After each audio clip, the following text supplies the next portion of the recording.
الحمد لله الحمد لله وحده لا شريك له صدق وعده ونصر عبده وأعز جنده وهزم الأحزاب وحده والصلاة والسلام على من لا نبي بعده ولا رسول بعده ولا معصوم بعده أما بعد فأعوذ بالله من الشيطان الرجيم بسم الله الرحمن الرحيم وإنك لعلى خلق عظيم صدق الله مولانا العظيم يا رب صل وسلم دائما أبدا على حبيبك خير الخلق كلهم.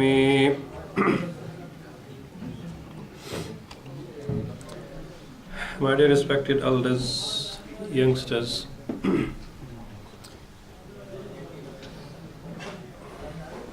many examples can be cited, and you can find many people in the history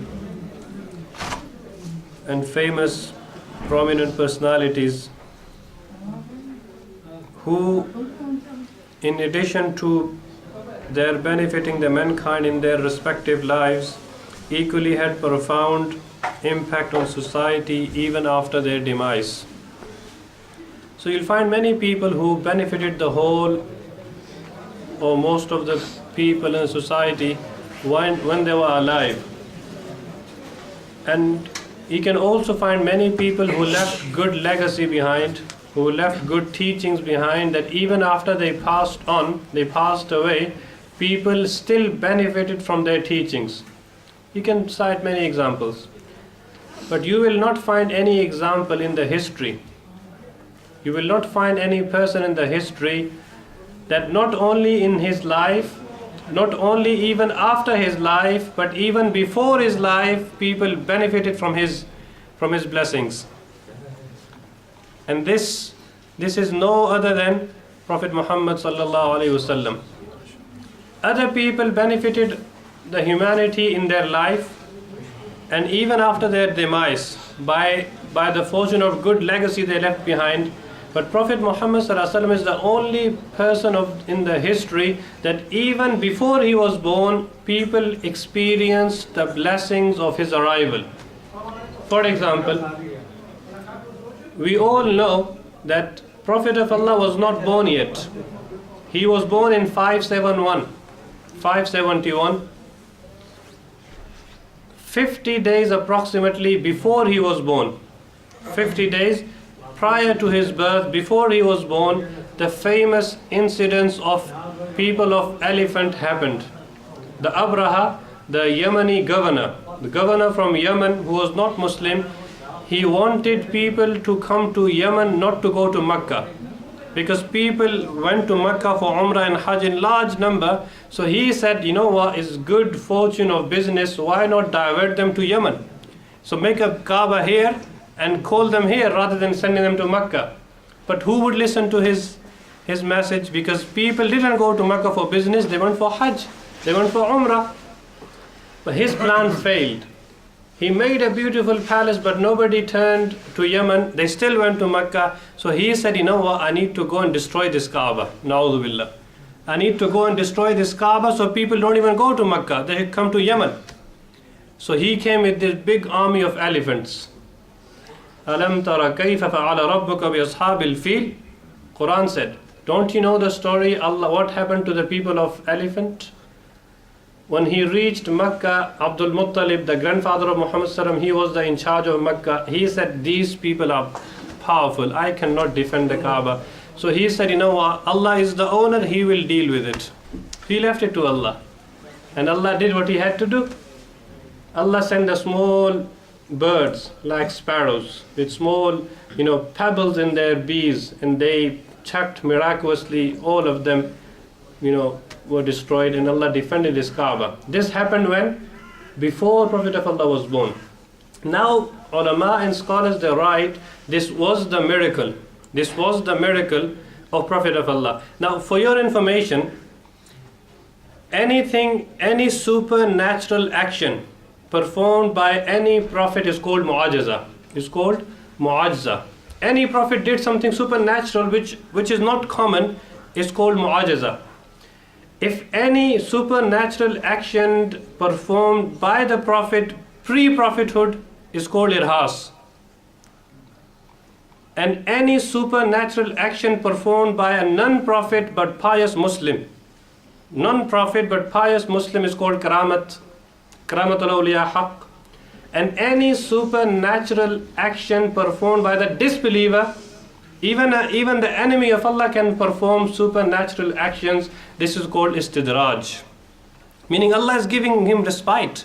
Allah is giving him, deal and time to see how far he goes in his disobedience. He still can perform such actions, but they are called istidraj. But a prophet, like this incident of elephant, is called irhasatun nubuwa. That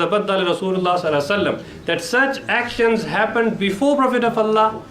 In the case of Prophet Muhammad, even before his birth, not only before his prophethood. So this is known as irhasatun nabi. Irhas, supernatural actions performed or on behalf of Prophet of Allah, is known as irhas. So this incident happened before he was born. So my point was that Prophet of Allah was the only man in the history that not even in his life, not only even after his life, even before he was born, people experienced benefit from his blessings. Like Meccan people, Allah helped them through his miracle nature. Now, O Prophet of Allah, time is always very short. I need to leave two qualities of Prophet of Allah, because we listen to his seerah not for entertainment. We listen to his seerah so we can bring it in our physical life. Because that love which is governed, which is experienced in our physical life, will work on Judgment Day. Mere talking and claiming to love Prophet of Allah will not help. Like Prophet of Allah's uncle Abu Lahab, he was very happy when he was born. But later on, he was the first one to reject him as a prophet. He was happy on his arrival, but he was the first one to reject his prophethood. So, and hence he was destroyed, and he ended up and he passed away without accepting his message of Islam. So real love, according to Quran, according to Hadith, is that love which is found in our physical actions. قُلْ إِن كُنْتُمْ تُحِبُّونَ اللَّهَ فَاتَّبِعُونِ. If you truly love Allah, then you follow me, you follow my example. Man ahabba sunnati, you love my example, you love my teachings. This is the true love. And if you show this true love, you will be with me in Jannah, in paradise. Prophet of Allah has said. Now let's see Prophet of Allah, what was his beautiful teachings. As I read the ayah of Surah Al-Qalam, in which Allah has said, وَإِنَّكَ لَعَلَىٰ خُلُقٍ عَظِيمٍ. Prophet of Allah, you have the best of character. You have the best of character, khuluqun azim, that you don't only forgive, you give goodness to people after even forgiving them. He didn't only forgive his family and his friends, he used to forgive his enemies. In the history, the only person whose would-be assassins, people who used to leave their houses to go and na'udhu billah assassinate Prophet of Allah, they would use to become his devout companions. Umar bin Khattab, he left his house to go and finish Prophet of Allah, but after a few minutes he was the best of Muslim. That even shaitan used to run away from him then. And many other examples you will learn in this short speech. Prophet of Allah was very considerate human. He was very careful. He was very concerned, considerate human to other fellow humans. For example, Prophet of Allah, he said that he was the Imam also. He used to lead people in Salah. He said, obviously every person wants to read long Salah, long rakat in Salah, so he can worship Allah more. So Prophet of Allah used to say that I used to feel like extending my Salah. I used to feel like increasing my qira'ah, my Salah, so I can worship Allah more and more. But وَأَسْمَعُ بُكَاءَ الصَّبِيِّ فَأَتَجَوَّزُ فِي صَلَاتِي. But suddenly I used to hear the babies cry at the back. I used to hear the babies cry at the back of the masjid, and it was a difficult moment on their mothers, so I used to reduce my salah. I used to cut my salah short and finish it off quickly so they can go home quickly and easily. Consideration for others, fellow humans. His wife, Hazrat Aisha, she mentioned the Prophet of Allah used to enter the house, he used to do Assalamu alaikum to us, he used to ask us any help needed, and then night time he used to come into the bed with us, he used to speak to me. he would not deny me. Prophet of Allah used to spend most of the night praying tahajjud salah, salatul layl, qumil layla illa qalila. It was important for Prophet of Allah to perform tahajjud salah in the night. So he would do that daily, without any gap, without any miss. But he would not deny the rights of his wife. Just because I am praying to Allah, so I forget everybody else? No, very considerate. She said he used to come in bed with me, he would speak to me.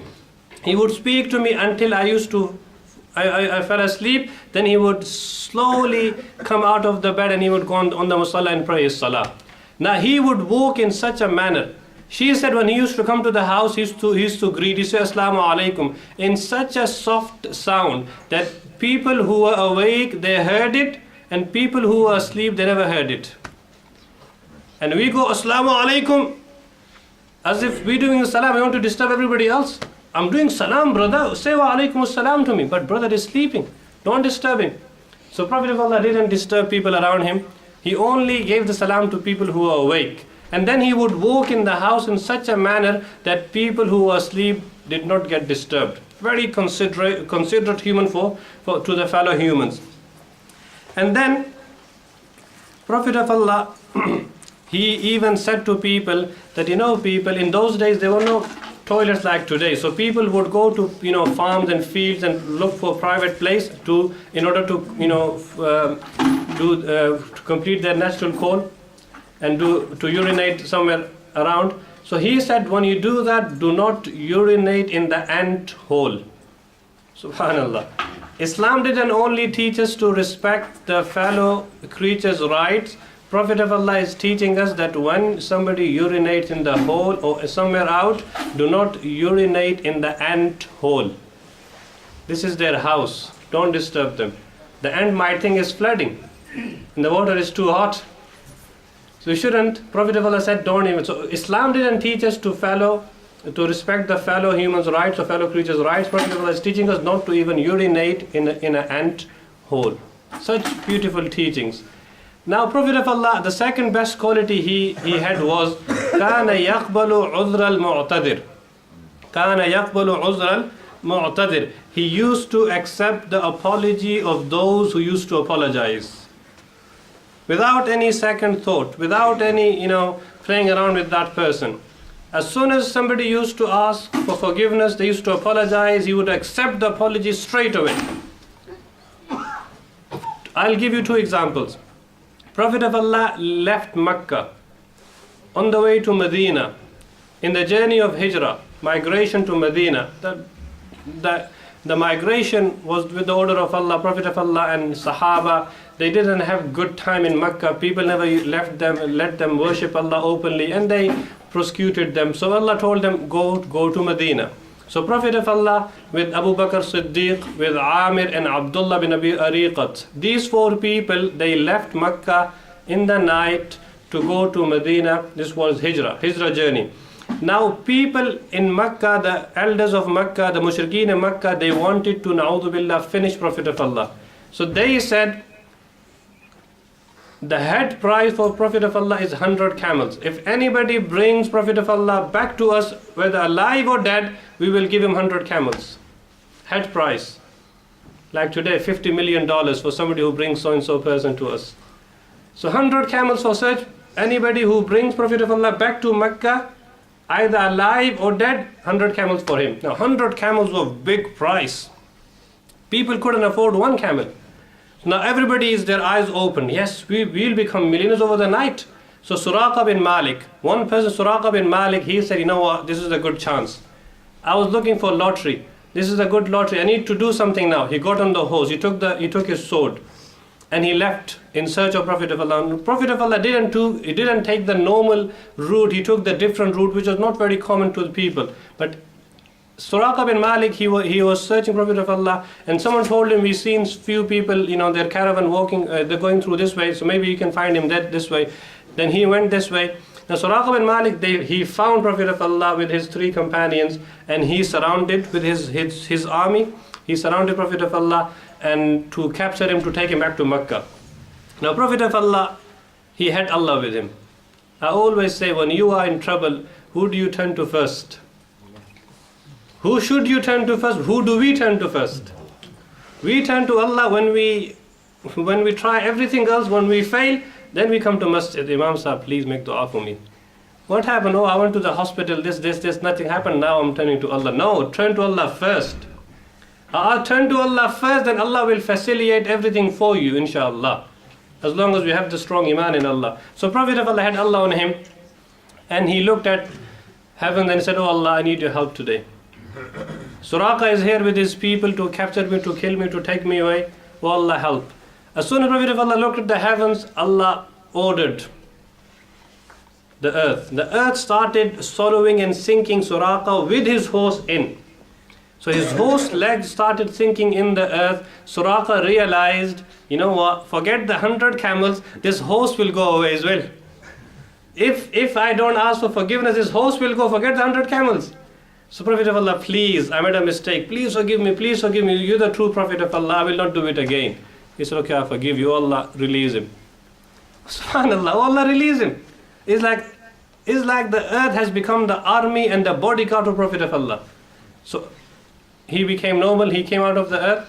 Then Shaitan came to him and said, you know what, 100 camels is not a small price, it's a big price. Try again. Try a different route, try a different angle. He came from this way, he tried the second attempt, again the same procedure. He said, Prophet of Allah, please forgive me, please let me go. Now the question is, Prophet of Allah could have said to him, I just forgave you 2 minutes ago. He didn't do that.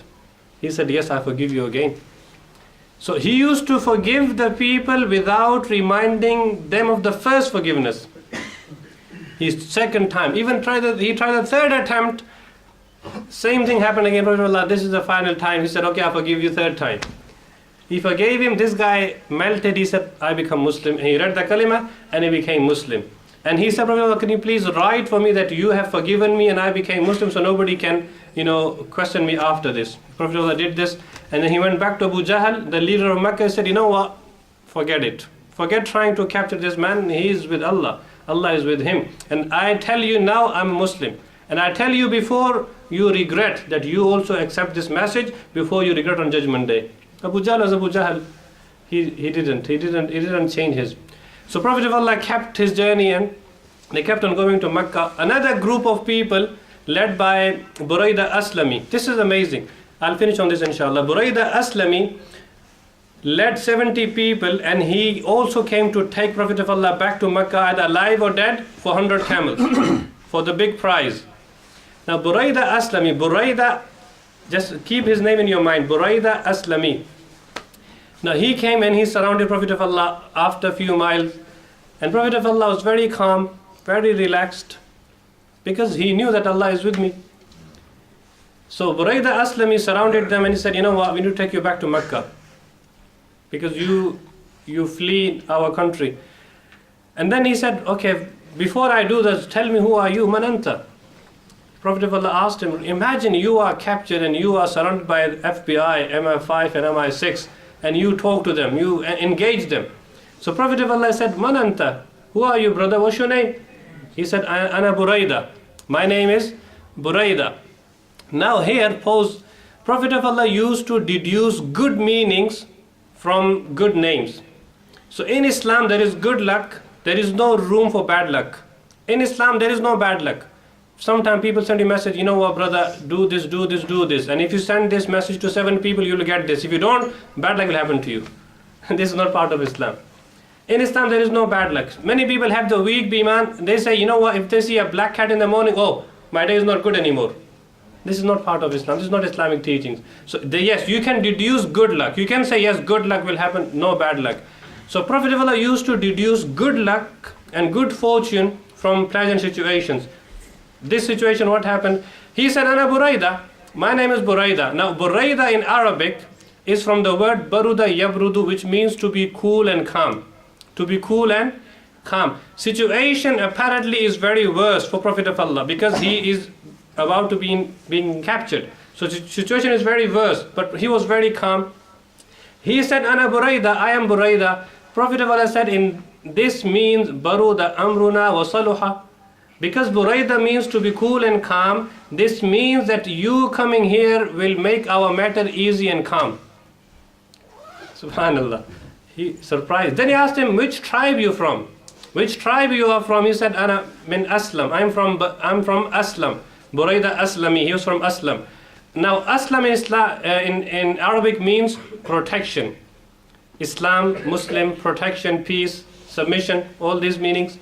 So he said, then Salimna.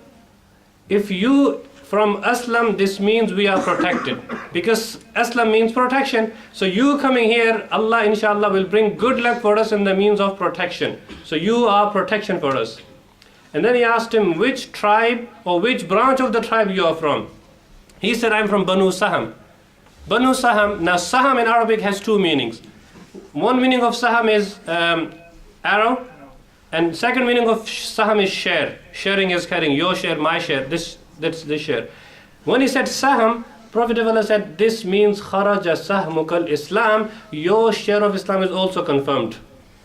Your share of Islam is also confirmed. This guy smiled, this guy melted. He said, he hugged Prophet of Allah, please forgive me, I become Muslim now.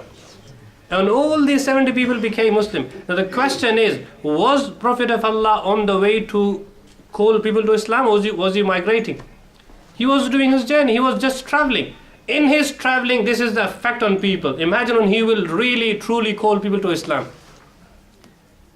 He is only traveling, but this is the effect he is leaving on people, that they are melting and they are accepting Islam. So these 70 people became Muslim, and they said, Prophet of Allah, there is danger out there. Many people are behind you for the 100 camels. You know what? We will guard you, we will protect you, we will take you to Medina.